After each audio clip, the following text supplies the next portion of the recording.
Hey friends, welcome back to my channel. I am looking forward to today's video and today's topic, which is this new supermoon in Scorpio. So today what you can expect is energy is coming along with this new moon.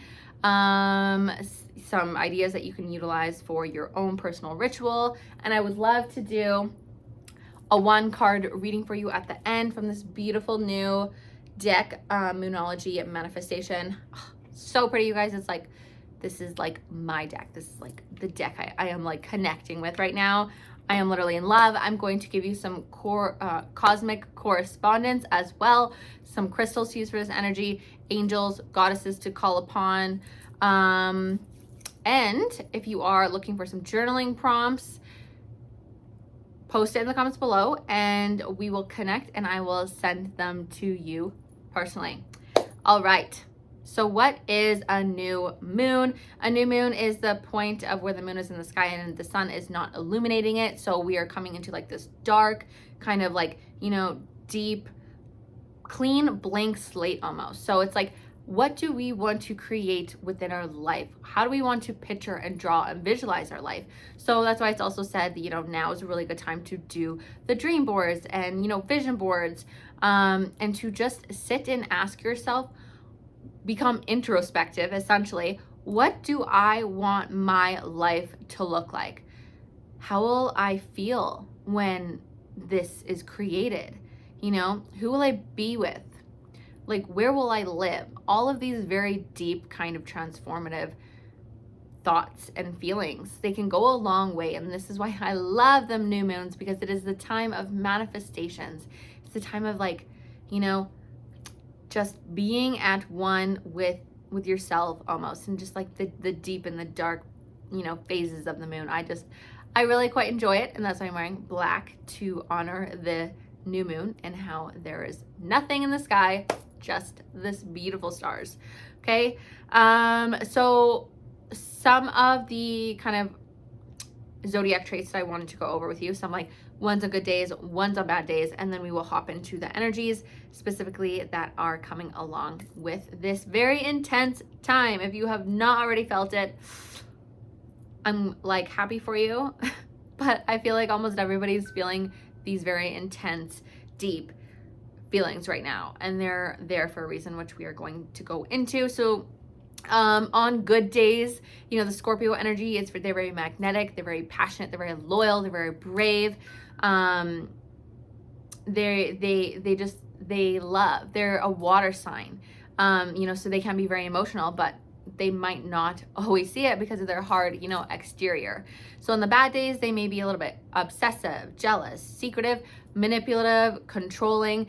And just so you know, we all have each 12 of the zodiac signs in our birth chart. So there's, nothing to feel bad about if you are a Scorpio. Scorpios are also very, very smart, very determined people. Like, they're like, if there's a will, there's a way. Like, once they have the vision, like, they're going until they get there. So there's so many beautiful things about the Scorpio energy. So now I want you to think about when we come into the Scorpio energy, the time of year that it is. It starts October 23rd, and I believe that it ends November 22nd, November 21st.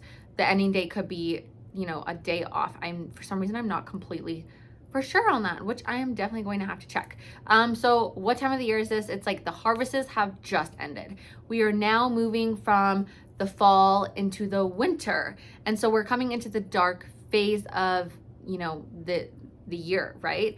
And so with the end of harvest is, the death and rebirth cycle. So it's kind of like the big symbol of it, and the big thing that kind of is with the Scorpio energy and transformation. And so right now we are being offered a space and some time to really think about what we want to transform into.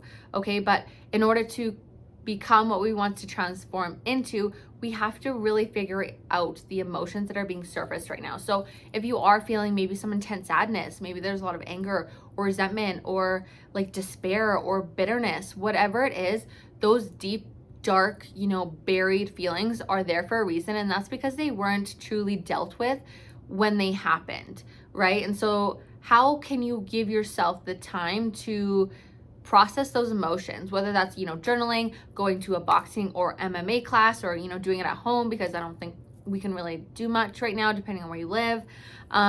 What works for you? How can you truly feel those emotions? Maybe it's talking to somebody, maybe it's talking to literally a professional. Whatever it is, give yourself that space, and your future self will thank you, because we are manifesting from our subconscious. The Scorpio represents a lot of our subconscious, as well as the Pisces, but like the Pisces zodiac sign. So, how can we feel those emotions so we're not manifesting from those emotions and, attracting more of that kind of those feelings into our life? Do whatever you have to do, and you will thank yourself, I promise. Okay. And so now we're going to think about the luminary cycles. I wanted to go over, some of the planetary alignments as well, of like, what is kind of, we're literally being given right now. But the Scorpio energy, Scorpio sign. Sorry, you guys. I'm like kind of like wish-washy when I'm talking today, apparently. But it's okay. It's late, which is usually typical for these videos, so I apologize. They're very creative and intuitive signs right now. So how can you also create that space to become more intuitive, to enhance your intuition practice? Maybe that is, meditation. Maybe that is journaling whatever thoughts are coming. Maybe that's paying more attention to your dreams, having a dream journal. Maybe that's using divination tools like oracle cards or tarot cards. However that looks like for you, because they're also a very creative sign. And so sometimes when we're in that state of stillness and in that intuitive, when we're like tapped into our intuition, the creative hits kind of come, which can really help us transform into what we want to be. And with the luminary right now, with Scorpio luminary, it is ruled by Mars and Pluto, which works really hard for us to overcome those fears and insecurities that we are deeply clinging onto. But we have to be brave enough to feel them, let them surface. Do that shadow work. We have to do the shadow work in order to be the light. There's the yin and the yang with everything in life, and we all have a dark side, whether we want to believe it or not. It's just part of the human experience, I guess. All right. So what do you want to do, with yourself? Who do you want to be? What do you want to change? These are really good things to ask yourself, is to be introspective. Have I been a little bit selfish? Have I been ignoring the people that I love for whatever reason? How can you kind of shift that energy? And so right now is a really good time to use your intuition and your creativity to come up with solutions for any of the issues and, the problems that we're kind of clinging and holding on to. How can we use those to utilize moving forward? That's something to really, really ask yourself. And so if you've been wanting to do something, and I'm going to guarantee that most of us have, because it's just what we do. We're wanting to create something, like we want to be something, or we want to do something with our life, but we're scared, fearful of the outcome because of the uncertainty of what will happen. What if I waste my time and it doesn't work out? Or what if I look like a fool and everybody judges me? What if I fail and then I will hate myself in my life because I'm a failure and my life is over? So right now we are really getting that nudge to release those insecurities and those feelings, and to just go for it, to do it. And this doesn't mean that you have to quit your job or anything, but like you can have the courage, if you want, but this energy is giving you the courage to just go for it. Just do it, okay? And so now this new moon is in a tight opposition with Uranus, which is the planet of rebellion. Ha ha ha, right? So this may bring up emotional outbursts from ourselves and other people. So being aware of that, if there are a lot of people, that you're around that are just being like, kind of like shitty with you, just understand that it could be the energy is kind of coming up as well. And so be aware of, if you're being more impulsive, if you're being more irritable than usual as well. This may be because of the massive shifts kind of going on in the universe right now. It is what it is. Okay, so how can you become more grounded? Again, tapping into your intuition is very much so like becoming grounded. So for myself, it is like going out into nature with like nothing, like you know, like not being on any technology, or sitting in my meditation and working with my cards. That's how I really find myself grounded. Really create more of that time for you right now. And so with the Scorpio energy comes, you know, it's finances, it's like any of the taboo subjects as well. So it has to do with like a lot of the sexuality parts as well of our chart. So if you've been having some, you know, financial issues, become aware of that, and maybe evaluate what you would like to change or how you can shift things around to, you know, maybe even better your money mentality and your money mindset. How can you kind of reevaluate how you like your spending and everything like that to feel better about your finances and to move forward?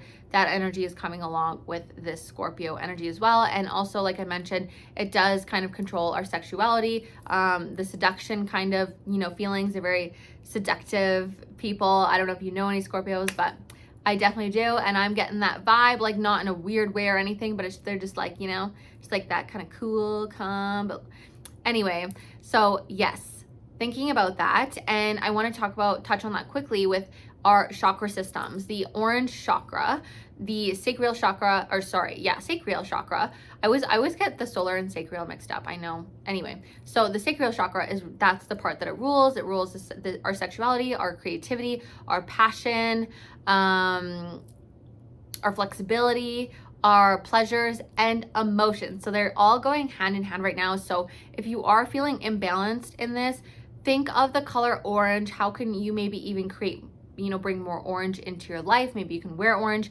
you know, you can eat orange, you can do a specific meditation that has to do with opening your sacral chakra. By the way, it is the second chakra. It's the chakra after the root chakra. So it's in between the navel, like underneath the navel. That's where it is located.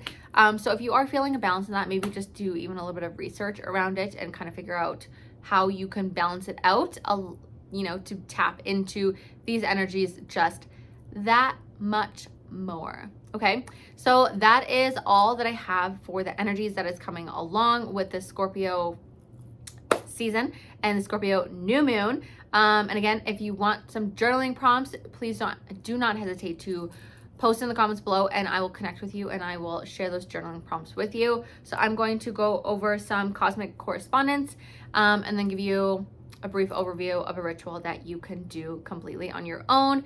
And I didn't even mention when the Scorpio new moon is. It's November 4th, 2021. And I didn't write down the exact time. I know it's at 5 something p.m.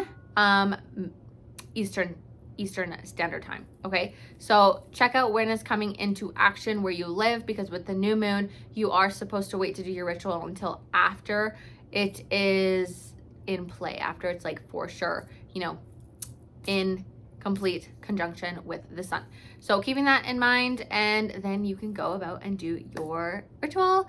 All right, some correspondence to utilize. Scorpio is the goddess you can call upon is Kali. She is the Hindu goddess who helps vanish negativity and fear. An archangel would be Archangel Jeremiah.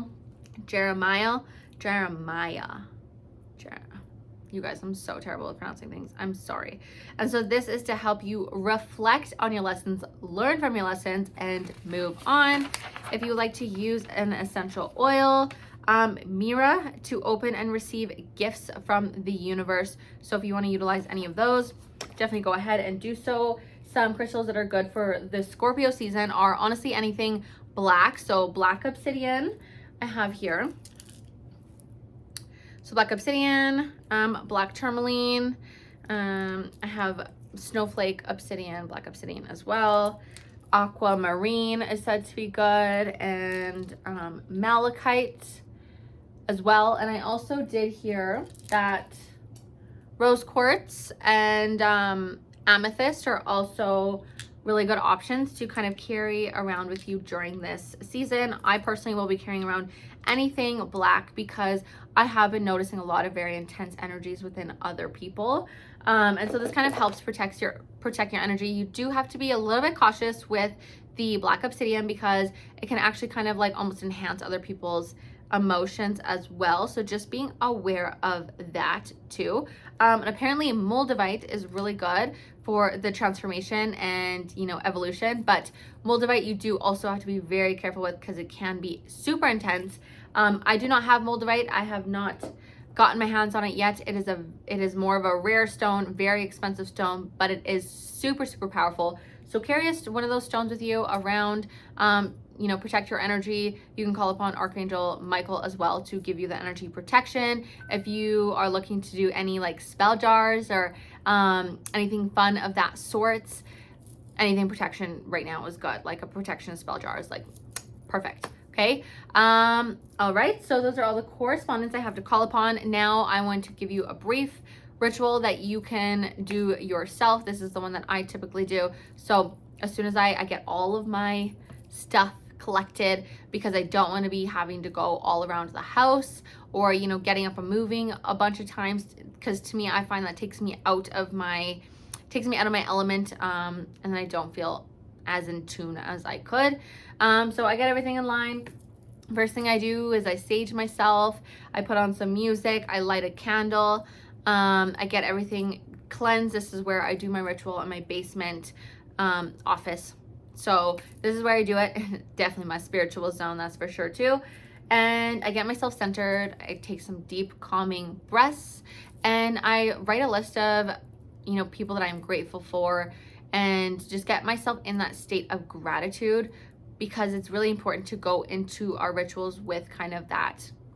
We don't want to go into our rituals, whether it's like full or new or any rituals at all, with really intense bad, I don't want to say bad feelings. I don't like using the word bad when it comes to emotions, but we want to come with more of like a clean slate. So if you are feeling that, how can you get yourself just a little bit up, you know, the emotional scale? So again, get yourself centered, calm, ready to move forward.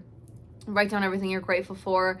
And then I like to do an evaluation of my last new moon wishes to see how they went, what I would like to move forward, and if maybe the new moon wishes that I had last lunar cycle just didn't serve me, and I'm just deciding to move on from them and to surrender to them, and that's okay. That is what it is. Just because you don't hit a goal and it doesn't align with you doesn't mean that you failed. It should not be forced. We don't want things to be forced in like a bad way, because then it's just not in alignment with us, and maybe that's just our calling, that it's just not meant to be, right? So anyway, I do that, and then sometimes I will do my journaling prompts that I have and kind of evaluate myself that way. And then I do my wishing. I go ahead and I wish 1 to 10 things. You don't want to do more than 10 wishes for the lunar cycle. I usually do about 1 to 5. I do like one bigger one that I know is going to be like challenging for me, but like I want the challenge and I want to push myself, because I know with challenge comes growth and reward, and I will feel good about myself once I do hard things and do something that I didn't do before. And so once you're done those wishes, it's really good to sit and visualize and tap into those feelings. So acting as if you already have that. What does it feel like? What does it look like? What does it smell like? What does it taste like? What is it, you know, where are you? Literally tapping into all sensations with my eyes closed, because your body does not know the difference between reality, what's reality and what's not. And so if you are able to bring yourself into that state, you're in that state, and therefore it manifests a lot easier into your life. And I know it might sound a little bit weird, but it's true, because like attracts like, and it is what it is. Nobody's perfect though, and that's why we gotta deal with these intense emotions so we can manifest easier. So go through each one doing that, you know, take as long or as little as you'd like. And then, you know, we can do like a recite to thanking the universe, thanking the higher power, whatever it is that you believe in, for, you know, answering your wishes, or, you know, that's not the word I'm looking for, but like listening to your wishes and then giving you the wishes. Because the thing with manifesting is now we're acting as if we already have it. We're expecting it to happen, but not in a needy scarcity, you know, mindset. It's like, we know that the sun will come out. whether it's tomorrow, whether it's a week, whether it's a month, we know that it will for sure come out. We know that we have water coming out of our taps. We expect it to happen. And so how can you shift that energy into your dreams and your wishes, right? So thinking about that as well. And then I do my card reading or my meditation, and then I basically end it at that. If I want to add something else in, such as, you know, like doing a spell jar, or maybe making some new moon water and putting it outside, then I will add those in, something fun and whatever, right? And then I cap it off, and then I'm done, and I go on with my day, or I go to bed, whatever time of the day that it is. But I just sit and I think before I think, like, you know, the universe, that I'm here and I'm alive, and I'm thankful that I have had this opportunity to be in this space, and that I found a spiritual side, and that I just trust that what's ahead is of my highest good. Okay, so I'm going to flip you guys one card out of this beautiful deck. Okay, so it's just gonna be one energy card that you guys are needing. Half of these are reverse because my darling 2-year-old decided he wanted to, you know, pull them out and put them back in, which is totally fine. But some of them are reversed. That's okay. All right, I'm feeling ready. All right, yes. Okay, so this is definitely full validation for everything we went over. It is the full moon in Cancer. Let your fears dissolve. Literally, there's basically nothing else to say with this card. Allow yourself to dissipate those fears, to feel into them, release them, and surrender to them. Okay, so thank you guys so much for watching this video. If you liked it, please give it a big thumbs up, and don't forget to hit the bell notification and subscribe to my channel. I am a new kind of content creator on YouTube, so it really does help me out when you guys do the stuff. It shows YouTube that you are enjoying, you know, small kind of business owners and people that are trying to create stuff for you. So I'd really appreciate that, and have a great day, guys. Happy new moon. Bye.